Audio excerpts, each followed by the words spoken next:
Zaman dulu bisnis fast food kayak gini didominasi oleh brand-brand luar negeri. Sekarang udah banyak nih pebisnis lokal yang mencari cuan dari usaha makanan cepat saji. Target marketnya juga macam-macam bos. Ini nih salah satu yang sukses dari bisnis fast food lokal selama hampir 30 tahun. Harga jualnya ramah banget di kantong sehingga bisa menjangkau semua kalangan.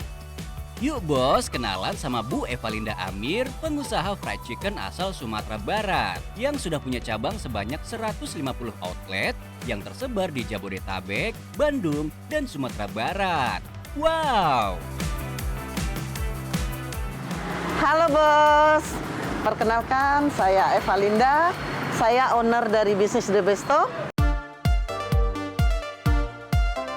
Buat yang suka bingung mau makan apa, brand fast food milik Bu Eva ini pasti jadi salah satu alternatif utama nih. Namanya juga makanan cepat saji ya. Tinggal pesen, gak pakai lama, udah bisa bawa pulang makanan. Sebelum menggunakan nama brand yang sekarang, Bos Eva memakai nama QFC. Semacam plesetan dari brand fried chicken internasional ya bos. Katanya sih singkatan dari Kentuku Fried Chicken, yang artinya suruh beli fried chicken. Padahal kan namanya udah catchy ya bos. Tapi karena bermasalah dengan hak paten yang dianggap meniru merek internasional, akhirnya Bu Eva mengganti nama brandnya. Terus yang sekarang ini artinya apa sih Bos Eva? The Besto. Hanya itu. Pemilihan nama brand juga penting ya bos. Selain sebagai doa, nama yang mudah diingat juga bakal nempel di ingatan pelanggan. Bisnis yang dirintis sejak tahun 1994 dimulai oleh Bos Eva dan suami. Padahal dua-duanya nggak punya background bisnis kuliner loh. Sebagai dokter hewan, Bos Eva dan suami tadinya udah punya usaha ayam potong. Masalahnya banyak yang ngutang bos. Bos Eva putar otak supaya cash flow usaha ayam potongnya berjalan lancar. Jadi punya ide deh untuk membuat olahan ayam cepat saji. Awalnya dulu ayam potong, masuk ke rumah-rumah makan Padang. Nah ternyata kita antar subuh, pulang ditagih nanti maghrib. Kalau yang punyanya lagi nggak ada di lokasi, diutang. Maka kami berpikir apa ya usaha yang tidak bisa diutang orang. Nah itu harus ada penjualan langsung. Sekarang sih bisnis fast food ini sudah dipercayakan pada anak-anak Bos Eva. Meski udah nggak terjun langsung di bisnis ini, kualitas dan rasa makanan nggak berubah kok. Masih sama seperti dulu saat masih dikelola Bos Eva. Halo bos, selamat datang di PT Evalinda Berkah Mandiri. Nah disinilah kami membuat berbagai varian produk yang dijual di outlet-outlet The Besto. Nah, salah satunya ini yang paling favorit, yaitu ayam. Ini adalah ayam yang sudah kami marinasi dengan bumbu racikan kami sendiri. Ini dia bos, ayam yang dimarinasi dengan bumbu rahasia. Bumbu ini hasil racikan sendiri yang melalui tahapan uji coba selama kurang lebih setahun. Hingga akhirnya menemukan resep yang tepat. Berkat resep marinasi ini, tiap bulan Bos Eva bisa menghabiskan 20 ton daging. Gak cuman ayam, di sini juga Bos Eva memproduksi daging giling untuk menu burgernya. Semuanya buatan sendiri bos, bukan beli dari supplier frozen food. Daging-daging digiling, kemudian diadon dan dibentuk menjadi pipi. Pokoknya di pabrik produksi ini lengkap pol. Bahkan beras dan produk minyaknya juga diatur di pabrik ini untuk menjaga cita rasa yang sama di semua outlet. Ya, bahan-bahan semua kami benar-benar bahan-bahan pilihan. Kami nggak bisa sembarang. Jangankan menggunakan bahan-bahan yang utama ya, garam saja mbak, itu nggak bisa sembarangan diganti merek. Kita harus melalui proses dulu, uji coba dulu. Kadang-kadang kan ada ya bahan baku itu tiba-tiba dia menghilang. Yang sudah biasa kita gunakan tiba-tiba stoknya nggak ada gitu. Kita kan harus mengganti dong. Nah dalam keadaan terpaksa itu pun kami harus uji coba dulu. Bener-bener menjaga kualitas banget nih bos. Bahkan Bu Eva lebih memilih menaikkan harga jual daripada harus mengurangi kualitas produk. Menu di sini kan ada macem-macem ya bos. Bos Eva nggak pernah sembarangan loh kalau mau ngenalin menu baru. Harus ada tes pasar dengan cara blind test. Nah kita coba, kita beli dari fried chicken merek ini, merek ini, merek ini, kemudian punya kita sendiri. Kita gunting-gunting kecil-kecil, kita taruh di beberapa piring, coba. Di saat mereka mengatakan bahwa 80% sudah enak punya kita, baru kami berani lagi. Karena menyasar semua kalangan, harga jualnya bersaing banget nih bos. Mulai dari Rp9.000 sampai Rp24.500. Walaupun harga jualnya termasuk murah, omsetnya nggak main-main bos. Mencapai ratusan juta rupiah per bulan. Punya omset segitu perjalanannya panjang bos. Pengorbanannya juga gede. Salah satunya waktu tidur bos Eva cuma 4 jam sehari. Bos Eva punya banyak mimpi, salah satunya memberangkatkan orang tua untuk ibadah haji. Berkat usahanya, satu persatu mimpinya mulai terwujud. Pasti kita akan mengalami kelelahan fisik, mental, dan sebagainya. Nah, di situ saya cara menyemangati diri adalah saya merenung. Kemudian saya ingat lagi saya punya impian yang kuat. Saya harus kejar impian itu. Kemudian tapi saya lelah banget, ya Allah gimana? Nah, akhirnya saya, karena faktor Y saya adalah ibu dan anak-anak saya saat itu. Ibu saya kan mengatakan, "Nak, jangan belikan saya apa-apa. Mak hanya ingin bersujud di depan Ka'bah sebelum Allah panggil Mak." Itu kata-katanya yang suruh terngiang di telinga saya. Nah, akhirnya saya ambil bantal. "Mak, doakan saya bisa, saya bisa, saya bisa." Salut ya bos, dengan perjuangan perempuan satu ini. Gak cuman memberangkatkan emak menunaikan ibadah haji, Bu Eva juga bisa memberangkatkan lebih dari 100 karyawannya untuk ibadah umroh. Alhamdulillah usaha ini sudah mengantarkan, ya kami punya lah ya, punya rumah, punya apa yang diinginkan orang lah ya. Alhamdulillah berangkat ke Tanah Suci, bahkan berkali-kali saya sudah mengajak karyawan, saudara untuk berangkat ke Tanah Suci. Hingga saat ini sudah ada 3.000 karyawan yang dipekerjakan oleh Bu Eva. Semuanya dilatih dengan profesional supaya bisa memberikan pelayanan terbaik di bisnis fast food-nya. Oke bos, sudah lihat kan bagaimana saya menjalankan bisnis ini? Nah, bagi Anda para pemula, ya yang Anda ingin berbisnis, pastikan genggam impian Anda, lakukan dengan sekuat tenaga Anda, dan kembangkan potensi Anda, dan jangan lupa bawa dalam doa Anda. Ya, yang penting cuan bos.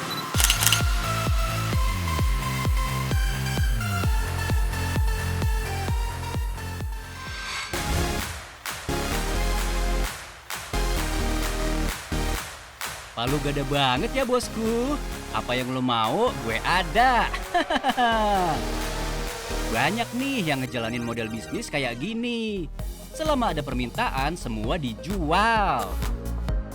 Menarik sih ya, melihat pasar, mencari celah, dan satset-satset menghasilkan cuan-cuan. Memang awalnya pusing, tapi nanti lama-lama terbiasa dengan sistem PO. Jadi sistem PO ini emang bisa jadi solusi bos. Apalagi kalau bisnis yang kamu geluti masuk dalam kategori food and beverages. Jadi produk dibuat kalau ada yang pesen aja, so nggak rugi bahan dan waktu. Karena pembeli sudah pasti ada. Kalau misalnya open order menu yang berbeda di hari yang sama, kita harus minimalisir juga. Jadi jangan terlalu banyak langsung 500 bakso atau 20 loyang roti, itu nggak kekejar kalau kayak gitu. Tapi nih ya, banyak produk kan berarti harus tahu resep biar makanan yang dibuat enak kan ya. Ini berkaitan juga dengan nama Inari ya bos. Orang sering mengira Inari berjualan makanan Jepang. Ternyata enggak loh. Inari Dapur, kenapa dinamain Inari Dapur? Karena memang mau untuk mengenang almarhum mama saya Ina Aryani. Lalu aku singkat jadi Inari Dapur. For your info bos, Chef Nindi tidak men-share resep makanan yang ia jual dan memasak semua pesanan ini sendiri tanpa bantuan. Padahal orderannya bejibun banget, asli. Tapi demi menjaga kualitas rasa, dijabaanin dah. Begadang, bisa lah. Sering sampai nggak tidur, makanya jangan ngelihat, oh Inari Dapur udah besar. Inari Dapur followersnya udah banyak, salah punya pikiran gitu. Kalian nggak tahu jatuh bangunnya saya dari awal. Contoh yang baru saya bikin aja itu bakso goreng udang ayam itu tembus ke 550. Pesanan 500 porsi dimasak sendiri. Sungguh strong ya. Kuy, kita lihat Chef Nindi nyiapin pesanan pudingnya. Pakai edible gold and flower segala. Mewah.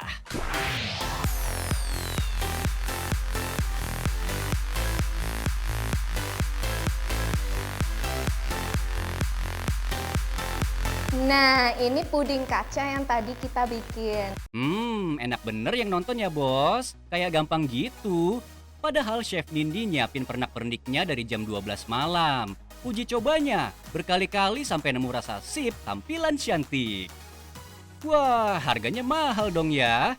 Ada harga, ada kualitas, ada rasa. Jadi kalau kalian mau beli barang yang bagus, harus mengeluarkan dana lebih dong.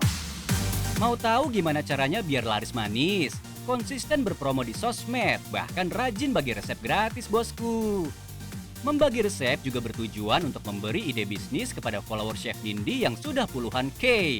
Ahai, OTW seleb chef ini mah. Tenang bos, produk yang murmer juga ada kok.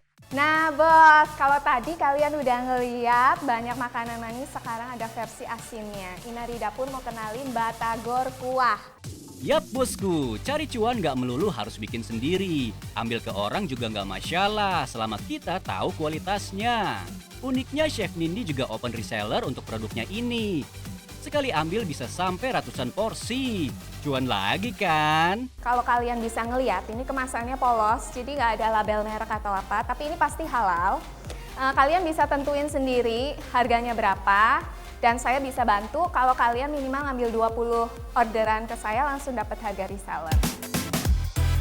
Wow, cuan bareng, mantap bener.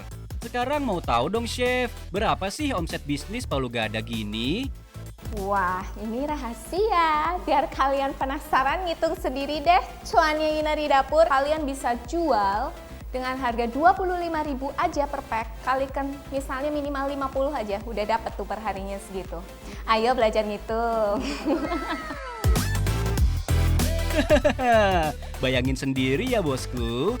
Nih kita kasih kisaran harga produk-produk Inari. Dari 20.000 sampai yang jutaan rupiah juga ada. Kalau misalnya udah mulai pegel nih, encok kumat nih pinggang ya, secara udah tua gitu ya, nggak muda lagi, istirahat sehari, besoknya lanjut. Tapi kita pastiin benar-benar kita fit, kita buka orderan. Kira-kira kedepannya resep-resep ini akan dikemanakan ya? Untuk saat ini masih handle sendiri keluarga aja sih, anak-anak. Soalnya kalau karyawan kan kita harus benar-benar training ya. Kenapa banyak kejadian di luar? Bisnis tuh hancur sama karyawan. Jadi kadang karyawan nggak punya rasa jiwa memiliki. Berbisnis itu pilihan ya bos. Chef Nindi pernah mencoba mempercayakan ke orang dan hasilnya di luar ekspektasi. Tapi buat kamu yang punya bisnis Palu Gada dan mau mendelegasikan pekerjaan dan membangun sistem, gak ada salahnya. Sekarang bagi tips bisnis dong chef. Kalian harus tahu jati diri kalian. Kalian suka masak, kalian masaklah. Kalau kalian suka pelihara ikan cupang, koi atau apa, bisnis ikan, biar cuan. Jadi bisnis bukan hanya sekedar di konteks makanan aja, tapi bisa ke hewan peliharaan, mungkin atau kalian suka bebersih kayak gitu, kalian bisa sediain jasa kayak laundry atau apapun. Jadi apapun aja yang penting halal, kalian suka, pasti kalian jalaninnya nggak jadi beban. Yuk mulai bisnismu, karena yang penting cuan bos. Cuan bos!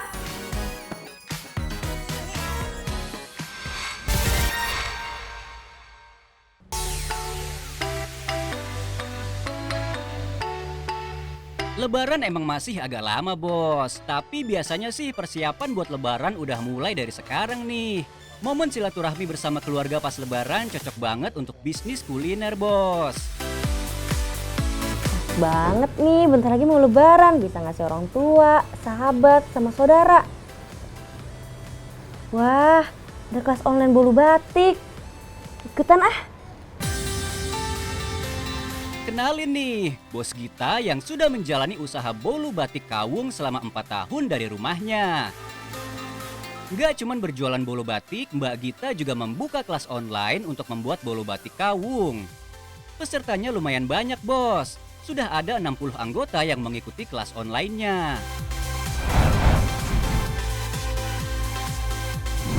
Awalnya iseng-iseng buat bisnis sampingan aja, tapi ternyata lancar sampai sekarang 4 tahun. Omset kalau lagi musim Ramadan gini dalam 2 minggu itu bisa sampai 10 juta ya. Wadaw, cuannya nggak main-main. Bos Gita, mau spill nih. Gimana sih caranya bikin bolu gulung batik? Check it out. Halo bos, saat ini aku lagi sama Kak Gita. Nah, kita ini mau bikin bolu batik. Kira-kira bahannya apa aja nih Kak? Untuk bolu batik kita akan pertama kali bikin untuk batiknya dulu, ini bahannya. Dan yang kedua nanti kita akan bikin roll cake, ini bahannya. Oh gitu. Yaudah bos, kita mulai aja cara bikinnya. Yuk. Step pertama, siapkan adonan batik dulu ya bos. Pewarna makanan harganya Rp3.000. Kemudian 1 telur seharga Rp2.000. Tepung terigu plus maizena Rp800. Emulsifier dan gula yang seharga Rp1.100. Total modal untuk adonan batik adalah Rp7.100. Untuk step kedua bahannya juga sama kok bos. Siapkan 3 telur senilai Rp6.000. Kemudian gula Rp1.500. Emulsifier plus gula senilai Rp2.000. Susu UHT Rp2.500. Tepung terigu plus maizena seharga Rp2.000. Biasanya 1 kg tepung terigu bisa menghasilkan kurang lebih 12 bolu. Nah, kalau di total keseluruhan adonan untuk membuat bahan bolu batik adalah Rp19.600 saja, Bos. Oke, Bos, waktunya proses pembuatan bolu batik. Untuk membuat adonan batik, campurkan tepung terigu dan maizena. Lalu masukkan gula plus emulsifier dan telur. Mixer adonan sampai memutih kayak gini ya, Bos. Kemudian teteskan pewarna makanan sesuai keinginan. Setelah warna tercampur rata, masukkan ke dalam piping bag. Semakin banyak warna, penampakan motif bolu batik semakin colorful nih, Bos. Nah, ini tahap krusialnya, Bos. Membatik. Siapkan dulu gambar batik yang sudah digambar di kertas HVS. Lalu kertas wrap bening untuk mencetak motif batik. Tahap ini emang kudu punya skill melukis kayak Bos Gita. Kalau enggak, bisa berabe nanti motifnya. Berantakan. Biasanya sih Bos Gita menggunakan warna putih dulu sebagai outline motif batiknya. Lalu diikuti warna-warna lain untuk healingnya. Kali ini Bos Gita mengangkat motif batik gendongan. Inspirasi motif batik bisa didapat dari internet dan corak batik di kain, Bos. Proses ini bisa memakan waktu 15 sampai 20 menit tergantung skill ya, Bos. Wah, hasilnya wow banget ya, Bos. Kalau sudah selesai begini, tinggal kukus adonan beberapa menit deh. Selagi menunggu bolu batik matang, kita campurkan bahan-bahan untuk roll cake-nya. Pertama, mixer telur, susu UHT, lalu gula dan emulsifier. Terakhir masukkan tepung terigu dan maizena hingga adonan rata. Hasilnya seperti ini, Bos. Adonan batik yang dikukus tadi udah matang nih, Bos. Duh, warnanya memanjakan mata banget ya, Bos. Setelah ini tuangkan adonan roll cake di atas adonan batik ya, Bos. Lalu kukus lagi, Bos, sampai matang.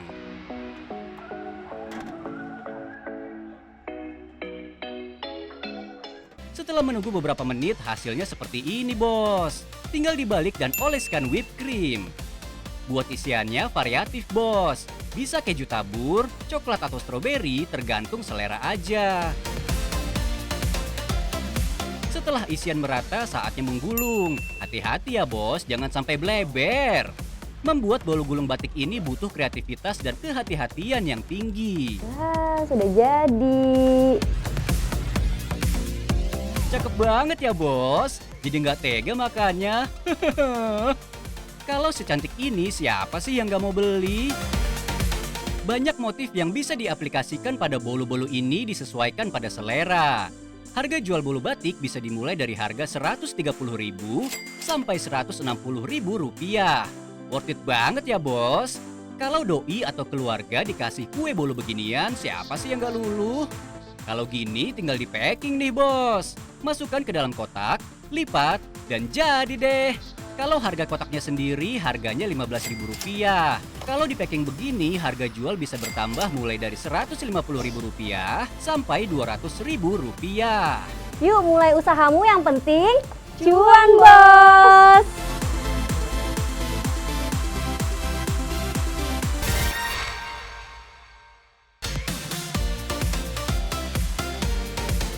Gimana bos? Tayangan hari ini pasti menginspirasi buat mulai berbisnis kan? Cuan Bos masih bakal terus kasih ide dan inspirasi usaha.